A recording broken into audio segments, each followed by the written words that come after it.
अब तक हमने देखा कि कैसे प्रतीक और ऋषभ ने मिलके एक गहन प्लानिंग की होती है साहिल को अपने साजिशों में फंसाने की। वहीं साहिल राशि की बॉडी की एक स्पेसिफिक बात बताता है जिसे सुन के ऋषभ उसके मुंह पे पंच मार के वहाँ से निकल जाता है। 10 दिन बाद दोनों के पास एक फॉरेन कंट्री का सोल्जर आता है जो उनको बोलता है कि वो उन्हें यहाँ पे पिक करने आया है और पिक करके अपने साथ ले जाता है।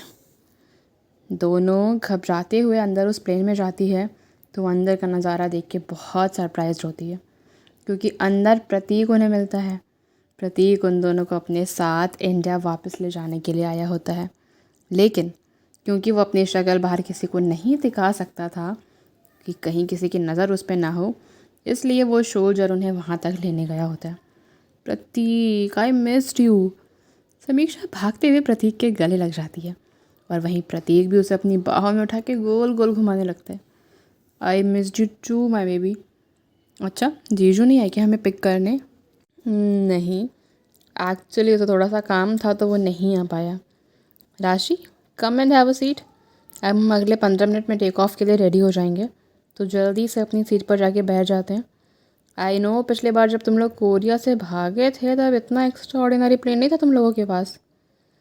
हाँ, वो तो बहुत सिंपल था बट बहुत अच्छा भी था। ये मेरे एक फ्रेंड का है जो बहुत बड़ा बिजनेस टाइकून है। मैंने थोड़ी देर के लिए उधार पे मांगा है। ये बात सुन के समीक्षा हंसने लगती है और प्रतीक के हाथों से खेलने लगती है क्योंकि उसने इन दिनों में उसे बहुत मिस किया होता है और वो उससे मिल भी नहीं पा रही थी। दोनों ऐसे ही पूरे रास्ते बातें करते गए और राशि जाकर एक सीट पे बैठ के बाहर के नज़ारों का मज़ा लेने लगी क्योंकि अब जिससे वो बातें करना चाहती थी वो तो यहाँ पे था नहीं।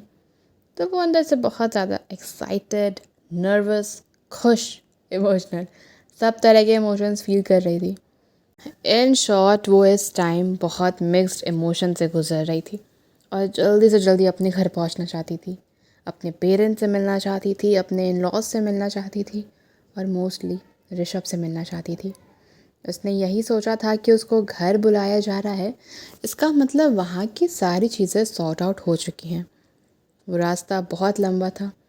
इस बीच में कितनी बार राशि सोई और कितनी बार उठ गई, लेकिन रास्ता तो जैसे ख़त्म होने का नाम ही नहीं ले रहा था। अगले दिन दोपहर के 3 बजे उनका प्लेन एयरपोर्ट पे लैंड हुआ।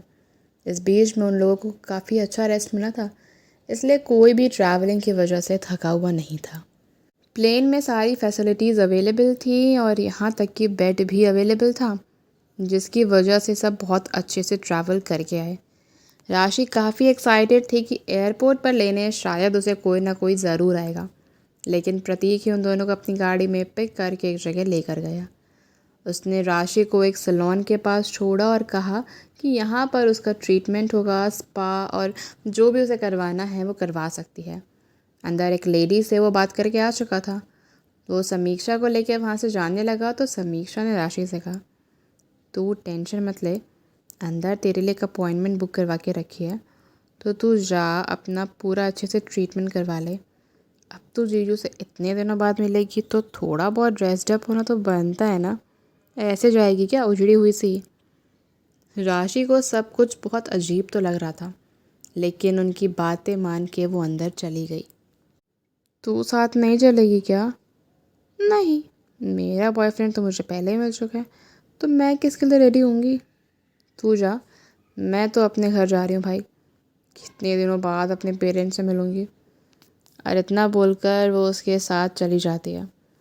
राशि अंदर जाती है तो एक वर्कर उसे स्पेशली रूम में लेके आता है, उसे अच्छे से ट्रीट करवाता है। आज उसकी 2 घंटे तक पैम्परिंग सेशंस चलने वाले थे। काफ़ी अच्छे से उसका ख्याल रखा गया।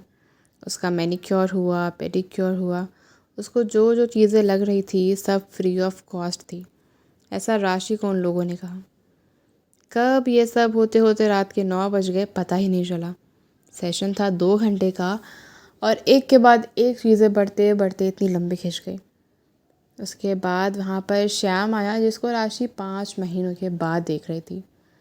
गुड इवनिंग मैम, सर ने मुझे आपको पिक करने के लिए कहा है।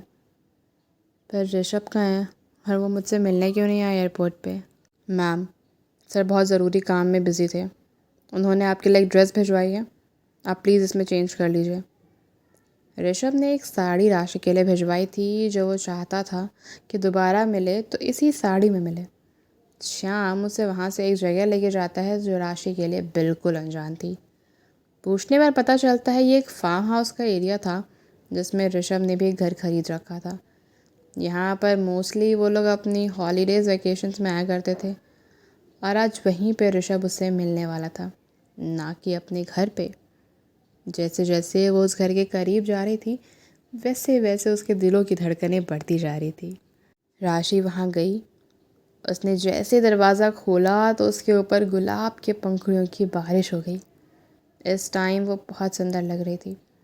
प्रॉपर रेड साड़ी, ब्लैकलेस ब्लाउज, हाथों में लाल चूड़ियाँ, सब एक नई दुल्हन का संकेत दे रहा था। इतने अच्छे से तो वो अपनी शादी के पहले दिन भी रेडी नहीं हुई थी जितने अच्छे से अभी लग रही थी। ऋषभ जी, आप कहाँ हैं?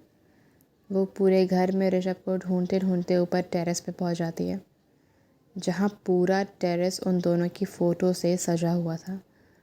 वैसे कहने को तो दोनों ने आपस में बहुत कम टाइम स्पेंड किया था और इस बीच उनका छोटा सा वनवास भी हो गया, लेकिन वो छोटे सा टाइम में भी काफ़ी सारी ऐसी यादें थी जो ऋषभ ने समेट ली थी, जिससे वो अपने प्यार का सबूत दे रहा था। जितनी भी फ़ोटोज़ राशि ने उसे बर्थडे गिफ्ट में भेजी थी वो सारी वहाँ पे लगी हुई थी। हर फ़ोटो के साथ एक स्पेशल कहानी थी और एक स्पेशल याद जुड़ी थी।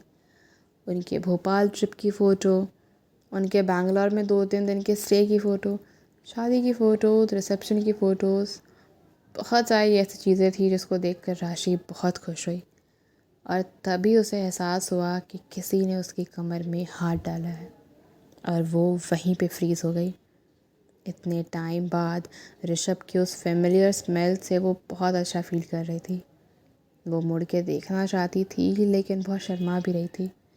धीरे धीरे ऋषभ उसके थोड़ा और करीब आया और उसने दोनों हाथों से उसे कस के हग कर लिया। सो गाइस, डिस्क्लेमर पहले ही दे दूँ, ये चैप्टर तो अभी यहीं पे ख़त्म हो रहा है और नेक्स्ट चैप्टर में बहुत सारा रोमांस, बहुत सारी इमोशनल बातें, बहुत सारे लविंग इमोशंस, सब कुछ भर भर गया। सो प्लीज़, जिसने भी अब तक मेरे चैनल को सब्सक्राइब नहीं किया है जल्दी से कर दो। लाइक, शेयर, सब्सक्राइब तीनों हो जाने चाहिए। मिलते हैं नेक्स्ट चैप्टर में। Till then, bye bye.